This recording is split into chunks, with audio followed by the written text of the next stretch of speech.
K make the catch at the 15? Yes. What are they going to rule it? He caught it? Touchdown! He did what? So it is caught for the win!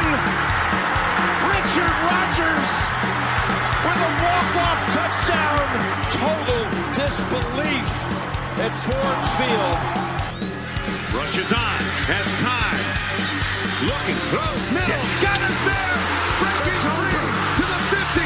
He may go all the way to the 20 down the right side. And there's Randall Cobb to the 5, to the end zone, to the touchdown. Oh my goodness!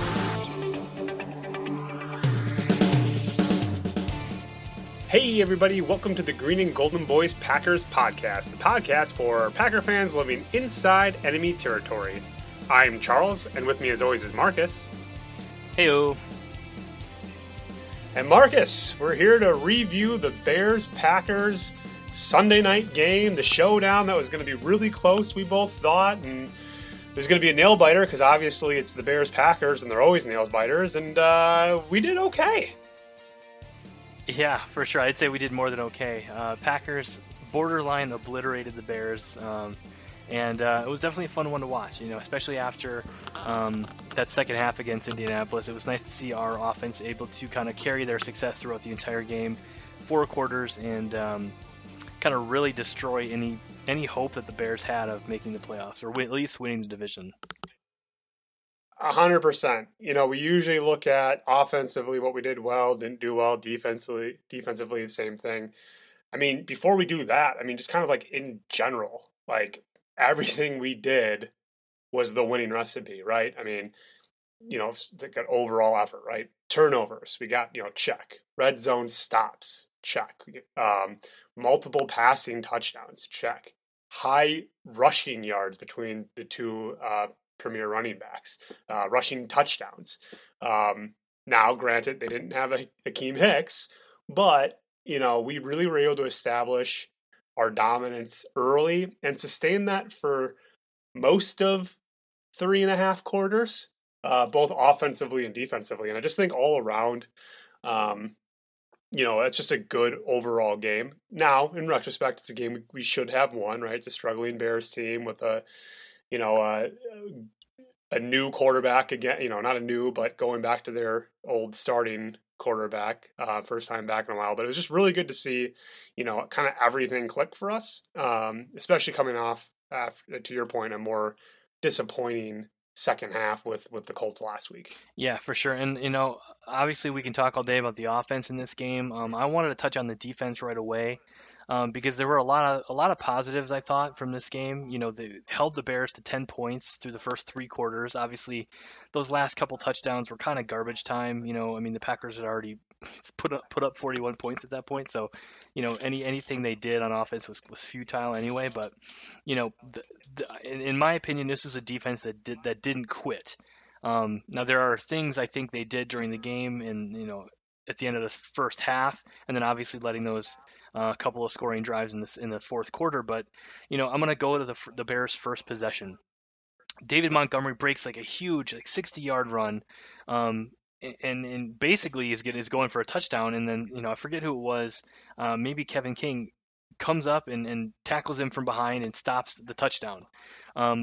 Packers end up holding him to a field goal there, which is huge. That could, the guys in the back end could have easily just given up and let him run for the touchdown, but they didn't, and they were able to, keep him to 3 points there, which I thought was huge, and not only help with the outcome of the game, but just from like an effort perspective. I don't think anyone would have really blamed those guys to let him go another 8-10 yards and score the touchdown, but just having that extra gear and being able to kind of finish that play, I thought was really telling of this defense. And I think hopefully we'll see a lot more of that going forward.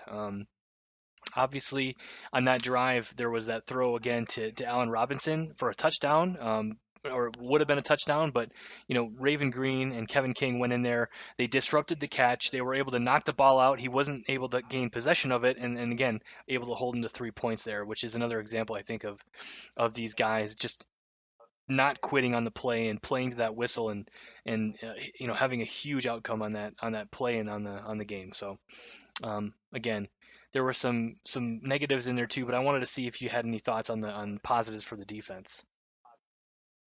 Yeah, I think a positive that everyone's kind of been waiting on was Preston Smith had himself a day. I know at the top of my head can recall the one sack that he had, but then the scoop and score. It was funny. You and I were texting a little bit before the game.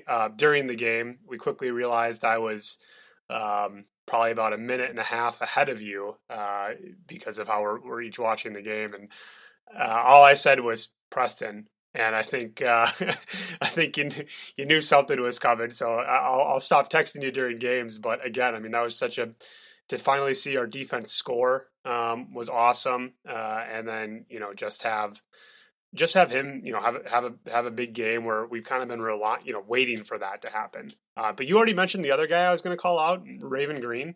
You heard his name a lot. There were a couple breakups, fourth down passes that he broke up. Him and Kamal Martin, I think, two guys that we're going to really enjoy watching if they can get, stay healthy. But yeah, I think just kind of all around, you see it as a step up from again um, last week, second half. Again, you mentioned the few negatives. This is a team that only scores 19 points a game. And I know there are some garbage time games and you call them throwaway. I was a little disappointed that they were able to rattle off those couple of touchdowns, specifically the touchdown that they got after converting a 4th and 11. Kind of back to that don't quit part. I know the game was out of hand. I'm not saying that they quit on that drive. It's just frustrating to see us not finish a team that typically can't put more than 20 points up. So Hmm. that was my biggest kind of concern. Obviously, the big David Montgomery run. I'm like, oh my god, here we go again. Kind of back to our preview episode. Let's not make David Montgomery look better than he is. And for at least one play, it really looked like he was going to have himself a night. So again, overall, very very high on what we saw, but with still just some things that kind of remind me that we're not quite where we want to be. Right. I think we saw improvement this week on the defensive side of the ball. I think one thing that I didn't like to see was at the end of the first half. The Bears in their 2 minute drill were able to go about 75 yards in less than 2 minutes, and a lot of wide open guys, like right at the sticks, right. They were able to get a first down on a couple of first down plays, which is frustrating. And then there was one point where there was a run or a little screen pass to David Montgomery, and he went 12 or 13 yards after Raven Green missed a tackle, and you know that was a little bit frustrating because they were able to score a couple plays later. But if he makes that tackle, and the next second down is on the 20 or 25 yard line as opposed to the 8 or 10 yard line. That could be a huge difference. That could be again going from 7 points to 3 points, or holding them to zero. I don't know, but again, another opportunity I think where tackling was an issue. But I think overall the defense played really well, and seemed pretty fundamentally sound. The other thing I guess Yeah. that comes to mind is there was an opportunity where Kevin King, a ball literally went right through his hands in the I want to say it was in the end zone or near it, and Oh, it was in it's the end it's zone. Yep. just again, things like that are frustrating. It's like I understand if a ball is deflected and you can't really get a hand on it, but how are you how are you letting a gift like that just go right through your hands? It's just frustrating because it was another missed Well, and opportunity. the receiver was on the ground, so it wasn't one of those like kind of contested balls. It Oh was yeah. Kevin had to jump for the ball and put his hands over his head, but whoever the targeted receiver was on the ground. I mean, it was a kind of a lofted fade into the corner. Um, but I hate to say it, I mean, it almost had pick six potential on it because they were the only two in that corner. I mean, obviously you don't know, but yeah, it was kind of a bummer to see because those are the plays that we're going to need. Back to kind of my rant from last week. We're not going to be good enough every week to beat every team in the NFL. So we're going to need those types of plays to go our way, like Preston Smith did eventually, um, to go our way to win some of these close games and potentially steal some of these games in late December and January. Yeah, for sure. What about the offense? What did you see from those guys? Uh, Offensively, well, before I jump to the offense, defensively, real quick, the last thing I'll say is I expect to see this throughout the rest of the season. I think we're going to be favored in all but one of the games, Tennessee. So really, we have, we can. I'm hoping we can kind of get our mojo and keep it and get ourselves confidence against some of these not as on paper good teams. And really, we only have one more test, which is against Tennessee, to see if we can actually stop. Talk about a premier running back in Tennessee, but hopefully we'll kind of see this trend continue. But I'm not going to be overly impressed if they have another game like this, against the Lions, or against some of these against the Eagles, for example. So anyway, let's to your point, move on to the offense. I thought before we get into anyone specific, Aaron Rodgers said it in his post game interview. I was kind of thinking it in the back of my head as we watched the game. It just felt like a really well mixed game plan. It kind of felt easy at times for the team, where and it's kind of been LaFleur's MO, where Rodgers has been making pretty quick decisions and getting the ball out of his hand pretty quickly, and it has been praised in everything I've been seeing as one of LaFleur's better called games, and it's probably coming from Aaron saying that, but it's been it was just kind of refreshing to see, kind of like what we were calling for early in the preview episode of hey, let's just get those 5, 10, 15-yard plays and then take our shots downfield once we kind of have a rhythm going. And it was great to see that rhythm get going quickly with some assistance again with Hakeem Hicks being out. It was easy to get those 5, 6, 7 yards on first down right up the middle with Aaron Jones. But overall, I just feel like well played game kind of from top to bottom.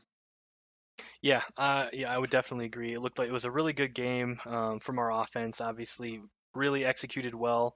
I liked how Aaron was, to your point, spreading the ball around, getting the ball out of his hand quick. Um, you know, Devonta Adams not his best day. He had a couple of drops and a slip at one point, and was off his game a little bit, but still 6 receptions for 60 yards and a touchdown. Still a solid day. Um, I think, I don't know how you felt about this, but I was a little bit surprised and pleasantly surprised by, what I saw from EQ St. Brown. He wasn't involved a ton this game, but whenever he was on the field, he seemed to make a little bit of a difference. And there were a couple of using him kind of as the jet sweep, in motion guy, and then he also had a couple of catches for about 20 yards, and he looked sharp out there. He looked like he's maybe gaining Aaron Rodgers' trust a little bit more. Potentially a guy we can see making some more impact down the road, but um, I think we talked about in our preview episode that our offensive line and Elton Jenkins in particular was going to have a big day, because if Corey Lindsey couldn't go because of his back, then obviously EJ would be put at the center position. So I wanted to talk a little bit about him because actually, as we know, Corey Linsley went out, I think with a sprain to his MCL. He's going to be out 3 or 4 weeks. So not related to the injury he suffered the week before. But, there you go. Elton Jenkins has to go back to center. John Runyon comes in to cover for him. And I don't know if I'm correct in this. This is a stat I think you put in here, but he was impacted 0 times, or Aaron Rodgers was hit 0 times after Corey Linsley went out of the game. Is that right? Yeah. Aaron had a clean night all night, even before and then after Elton Jenkins went in. So yeah, props to the whole offensive line. But I think, yeah, you said exactly kind of what I think everyone was thinking. And that graphic, I loved that graphic during, NBC's whatever it was, graphic of him showing the number of snaps that he's taken at each position on the offensive line. Now a couple of the sides were just 1 or 2, but yeah, it was great to see. And I even just reminded myself in my